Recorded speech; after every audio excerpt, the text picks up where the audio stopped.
Tougher laws to help protect youngsters online have been delayed from coming into force for a second time. The online safety bill is being championed by the parents of murdered Reading teenager Ollie Stevens, who should have been celebrating his 15th birthday today. Ollie's killing was the result of a social media plot by 3 other youngsters. Ollie's dad, Stuart, was all set to go to Westminster today to watch the bill be debated. He's been talking to our Home Affairs correspondent, Nikki Mitchell. He would have been 15 today. Last night was tough because obviously you're building up to the day itself, so your head goes a bit. Because he was only 13 for a few weeks. If you think 2 years today, I was making his desk for his bedroom because he wanted a gaming setup. I mean, I don't have the understanding of the technology to do all that, but that's why we're here, because we didn't understand the technology that's available to them. But yeah, I went and sat in his room this morning just to be with him a little bit, but that's getting really hard to do now, which you would think it would get easier as time goes on, but it doesn't, because it just brings all the feelings straight back. And I'd often go into his room if I wanted a giggle, because he would always make you laugh. I mean, I can't not talk about him and not smile, because that's what he did and that's who he was. The children who killed Ollie weren't part of his social group, but they used social media to hook him in, bully him and plot their murderous attack. It's frustrating for Stuart to be here today, where his son was stabbed, rather than in Westminster, watching the government debate the online safety bill.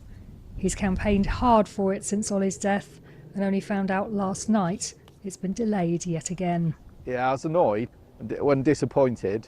Law changes aren't coming quick enough. And children are dying because of it. What is your message to MPs today?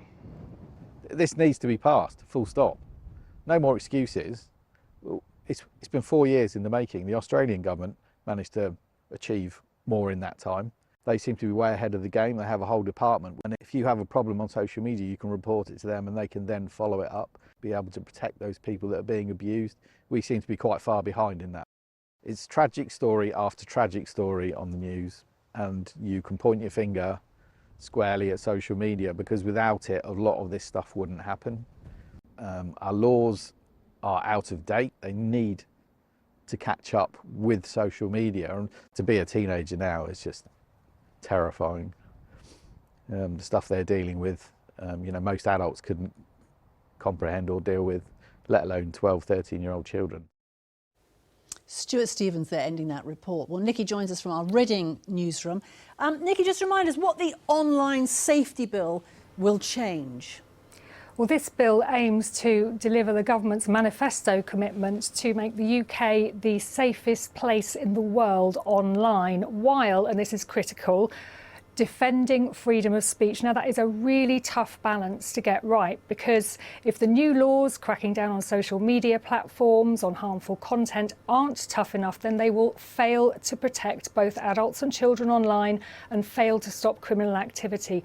But if they are too tough, then many fear they could be a disaster for freedom of speech. So why has the bill been delayed yet again? Well, the bill should have gone through Parliament before the summer recess, but as the MP for Reading East, Matt Rodder, told me today, it's been something of a casualty of the Tory leadership crisis. This is a very important bill, and unfortunately it has been delayed. It seems to have been delayed because of the revolving door in government, with changes of Prime Minister and other changes. And I'm calling on the government now to try to speed up the progress of the bill, to continue to listen to families and to work with them to provide improvements to the law to protect children and other vulnerable people. Well, the Department for Culture, Media and Sport told us in a statement today, protecting children and stamping out illegal activity online is a top priority for the government, and we will bring the online safety bill back to Parliament as soon as possible. And as I understand it, Sally, as soon as possible means weeks and not months. Nikki, thanks very much.